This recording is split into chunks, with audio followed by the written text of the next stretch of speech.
Salut à tous, c'est Cours Classique. On se retrouve aujourd'hui pour un tout nouveau tutoriel dans cette série de formations en algorithmes pour mieux appréhender la programmation informatique. Et aujourd'hui, bien sûr, nous allons voir le boucle. Commençons par la première notion. Bien que compliquée en programmation informatique, le boucle est aussi parmi les notions les plus importantes que vous apprendrez dans la généralité des langages de programmation. Le boucle est une constitution de mots, de codes accompagnés de sa structure de contrôle qui sera plus tard destinée à être exécutée plusieurs fois. Ou encore, nous pouvons les appeler une structure de contrôle relançant l'exécution du code si une condition n'est pas remplie. Les mots-clés universels que vous trouverez dans la plupart des langages les plus utilisés sont le boucle for, en français on peut dire pour, et le boucle while qui peut être interprété en français tant que, ainsi de suite. Très contrairement à la définition que vous pouvez trouver dans les Larousse lorsque vous êtes en train de faire vos recherches, les boucles vont nous permettre de faire les différentes opérations dans une autre manière. Je peux donner un exemple. Par exemple, répéter une opération tant de nombre de fois sous une condition bien précise. Tant que cette condition n'est pas remplie, la boucle ne s'arrête pas. Répéter une opération autant de nombre de fois sous une condition bien précise. Vous trouverez avec moi que tant que cette condition n'est pas remplie, la boucle ne doit pas s'arrêter. À cet effet, prenons un exemple qui va bien illustrer peut-être une boucle pour vous faire comprendre. Par exemple, l'écriture d'une boucle, j'écris le mot tant que je mets la condition, je fais quelque chose après la condition, donc le programme fait quelque chose. En effet, j'arrive à la fin de ma boucle. Là, j'ai écrit ou j'ai terminé l'écriture de la boucle. Qu'est-ce qui se passe? Une telle condition ne s'arrête jamais aussi longtemps qu'elle n'est pas remplie. Si on donnerait un exemple, dans une vie quotidienne, en se servant d'une boucle, nous pouvons dire ceci. Exemple d'une société qui veut procéder à un quelconque recrutement. Et là, on se dit ceci. Tant que le candidat n'est pas sélectionné, ne passera pas de test. Donc, un candidat qui n'est pas sélectionné dans une société, à l'offre qu'on a juste affichée, ne passera pas les tests.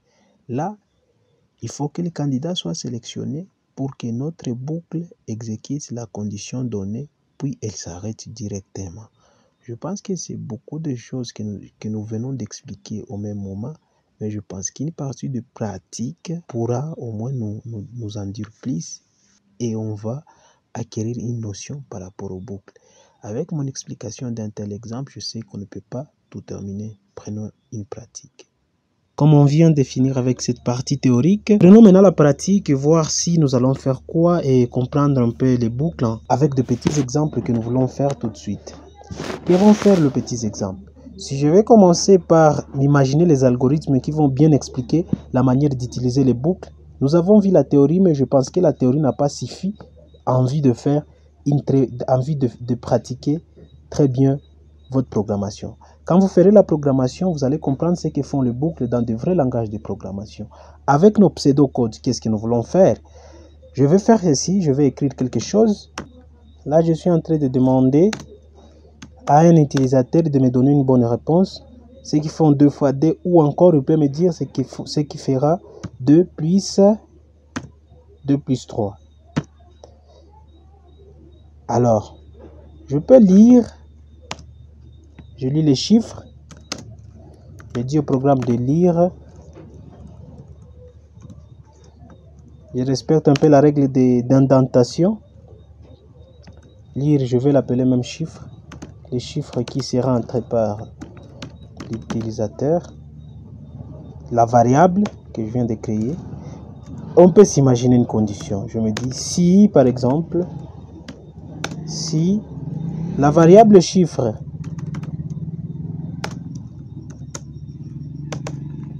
est différent, nous avons bien vu ça, est différent de la réponse.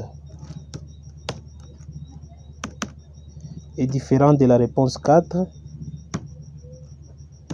Et encore, la même variable chiffre est différent d'une réponse que nous allons appeler 5. Parce que là, ça va me faire 2 fois 2 qui feront 4. Ou soit il va me dire 2 plus 3 qui fera évidemment 5. Alors, on peut dire au programme, alors,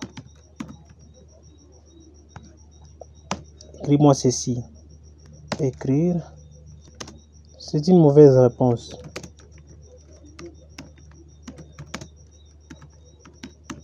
Voyons ce que notre algorithme va faire. Il ne faut pas que j'oublie la fin d'ici. Je me dis fin ci. Fin de la condition. Je vois ce que mon programme fera. Oh, il y a une erreur. Il y a une petite erreur quelque part que je vais corriger. Voilà, je puis trouver l'erreur. L'erreur se trouve à ce niveau. Je vois l'erreur. Et je trouve ici. Je trouve à ce niveau là où j'écris alors. Ok, j'exécute. J'essaie de faire. Ça me demande combien faut 2 fois D, 2 plus 3. J'écris 8. Ça me dit c'est une mauvaise réponse. Je sors. J'essaie d'écrire 4. Voilà, ça accepte, ça ne me dit plus, c'est une mauvaise réponse. Et si j'essaie d'écrire maintenant 5, ça me dit quelque chose. Cela ne doit pas nous suffire parce que c'est un exercice récapitulatif que nous avons pu essayer de faire. Maintenant, essayons de faire quelque chose qui va ressembler aux boucles. Là, c'était une condition qui n'a pas suffi. Faisons quelque chose qui va ressembler aux boucles. Pour faire une boucle à cet effet, qu'est-ce que je vais faire? Je vais dire tant que chiffre, ici au lieu de dire si, je me dirais plutôt tant que chiffre sera différent de 4 et de 5, alors je vais dire ce que la boucle va faire. Au lieu de parler d'alors, je vais dire faire. Ça va lire au lieu d'écrire. Ça va lire le chiffre qui était entré par l'utilisateur. Ça va lire, la boucle va répéter la même chose. Et puis je vais dire ici au lieu de fin si, ça sera fin tant que.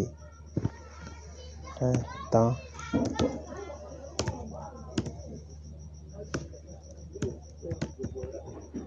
Et puis ça va continuer. Si je vais maintenant inclure une condition en bas de mon code et dire ceci, si la variable chiffre qui sera entrée par l'utilisateur est égale à 4, je vais mettre ça dans une chaîne de caractères, permettez, dans un string, alors ça va écrire ceci, ça va donner un écho. Vous avez donné la bonne réponse. Vous avez donné la bonne réponse. Je vais dire au programme d'écrire. J'ai mal écrit ici. Écrire quelque chose qui sera. Vous avez donné la bonne réponse. Ça, la même condition, je vais l'appliquer sur la réponse 5. Ici, ça sera fin ci. La fin d'ici. Et la même condition, je vais copier seulement et coller. Là, ça sera 5.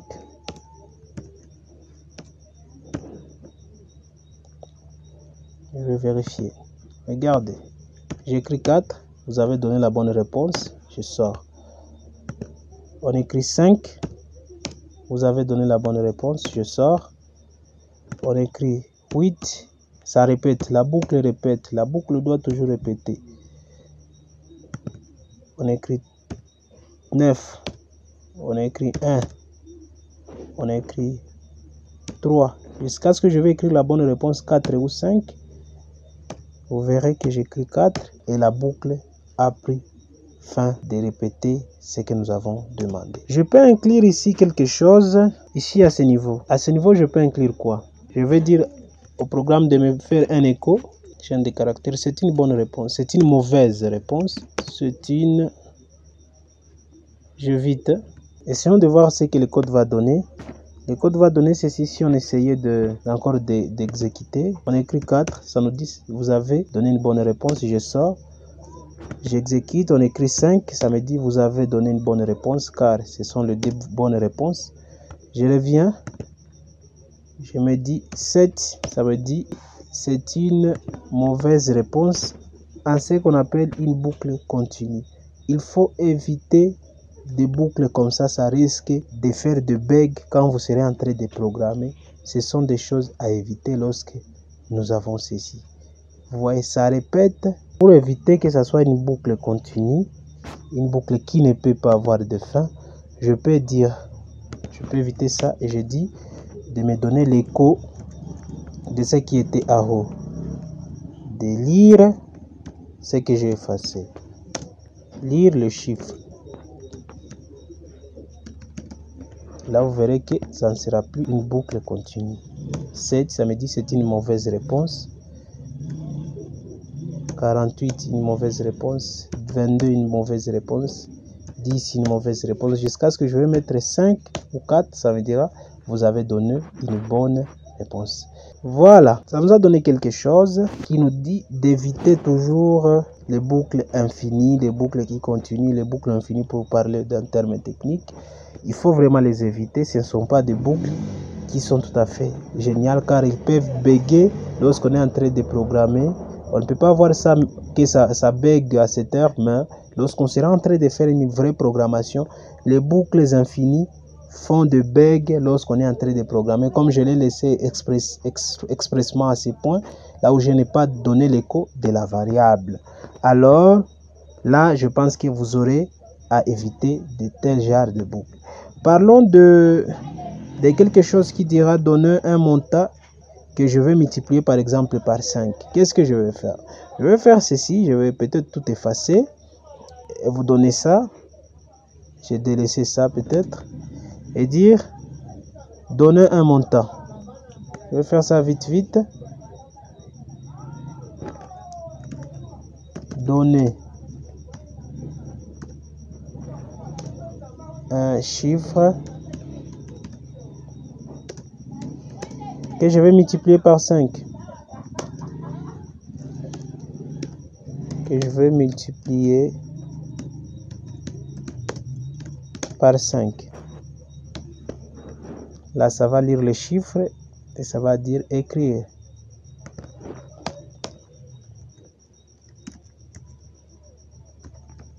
Écrire. La variable qui est entrée par l'utilisateur. La variable chiffre entrée par l'utilisateur. Je dois mettre la virgule pour faire une concaténation. Concaténation, vous en trouverez dans la plupart des langages. Ça, c'est X que j'ai mis là-bas dans une chaîne de caractères.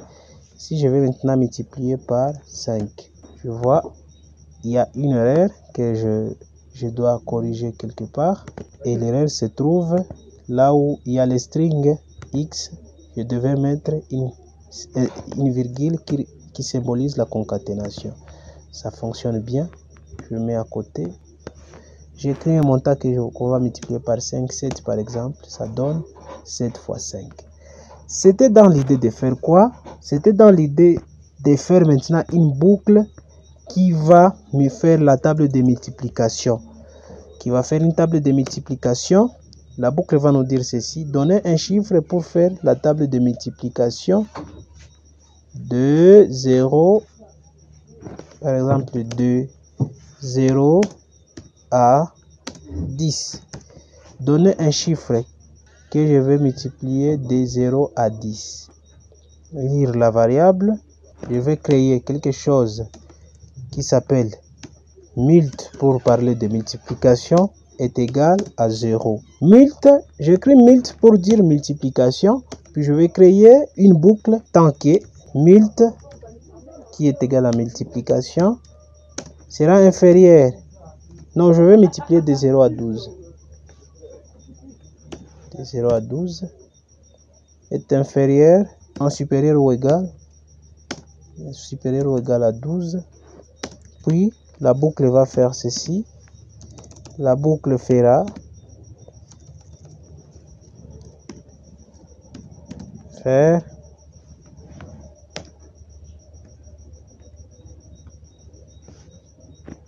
ça va écrire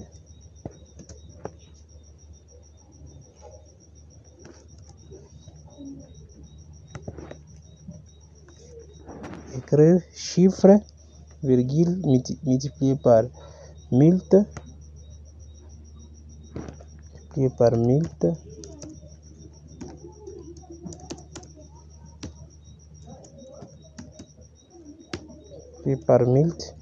je mets la virgule pour faire la concaténation. Je mets dans une chaîne de caractères ou un string. Puis encore la virgule pour concaténer. Je mets les chiffres que je multiplie. par notre valeur de multiplication. J'espère que c'est un peu compliqué, mais je vais bientôt m'expliquer. Là, je vais dire ceci en bas. Mult est égal à mult plus 1. Et puis la fin de la boucle. Fin tanké. Avant de continuer, je vais enlever la petite virgule que j'ai mise ici, excusez, pourvu que nous puissions faire le débogage maintenant, nous puissions exécuter le code et voir ce que ça va donner. Ici, c'est-à-dire à chaque fois que la boucle va faire un tour, multiple doit s'ajouter à une valeur plus 1 jusqu'à ce que ça va arriver à 12. Donc, ça ne doit pas s'arrêter tant que ça n'arrive pas à 12. Voilà pourquoi nous avons dit mult égale multiple, ou multiple égale multiple plus 1 à chaque fois que la boucle doit tourner. Alors, exécutons le code. Voyons, dans 5, vous voyez, ça a donné la table de multiplication de 0 à 12. Ça a bien respecté 12 jusqu'à 12. Si on a pris 6, par exemple, voilà, ça fait cela. Je vais expliquer pas à pas tout de suite. Voyons ce que cela va donner. Avec 6, je recommence la même chose. Qu'est-ce que cela veut dire? On va voir. Premièrement, ça me demande là, lire un chiffre. Vous voyez, je lis un chiffre. Par exemple, j'écris 6. Ça passe à cette étape. Ça commence à calculer. Je fais un pas. Vous voyez, ça passe à ce niveau. Je descends. Vous voyez, ça donne la réponse. Comme c'était mult égale multiple, donc multiple égale multiple plus 1. Donc à chaque fois que la boucle tourne, doit additionner, doit augmenter les calculs jusqu'à arriver à 12. Ça rentre encore. Ça multiplie par 1. Ça rentre encore parce que on a dit supérieur, le multiple doit être, inférieur, je m'excuse, je parlais de supérieur bien avant, c'est inférieur, je m'excuse beaucoup, inférieur ou égal à 12, la boucle doit tourner jusqu'à ce que ça arrive à 12 plusieurs fois, là je tape vite, donc ça tourne, c'est ça la cause de dire multiple est égal à multiple plus 1. Là, c'est-à-dire qu'à chaque fois, ça doit augmenter jusqu'à ce que la boucle va s'arrêter lorsqu'elle va arriver à 12. Et vous trouvez que ça nous dit ici fin du programme. Et là, c'est fini. Je vous ai expliqué cela. Je pense que l'essentiel sera plus de pratiquer et vous allez voir l'essentiel des boucles en programmation. Donc ici, il est question de répéter, de lire et relire encore, de suivre et de resuivre encore ce tutoriel pour comprendre à quoi la vidéo va nous servir, qu'est-ce qu'elle fera au juste. C'est ça juste l'essentiel qui va vous aider à apprendre, à comprendre des boucles, surtout à la dernière question, au dernier point que nous avons abordé, de répéter, de voir comment ça fonctionne, comme je fais pas à pas, voir comment ça va se répéter. Vous allez trouver ça dans presque tous les langages de programmation qui sont le plus utilisés. Vous devez trouver des boucles qui tournent de cette manière avec un exercice simple qu'on a utilisé aujourd'hui en algorithme pour mieux appréhender la programmation informatique. J'espère que cette vidéo vous a au moins bien instruit. Sinon, n'oublie pas de l'aimer, commenter, de la partager. Et si vous êtes encore nouveau sur la chaîne, abonnez-vous maintenant et activez la cloche de notification pour ne rien rater de nos nouvelles vidéos. Suivez-nous sur les réseaux sociaux, les liens sont juste dans la description. Et je vous invite à suivre les prochains numéros sur le même thème.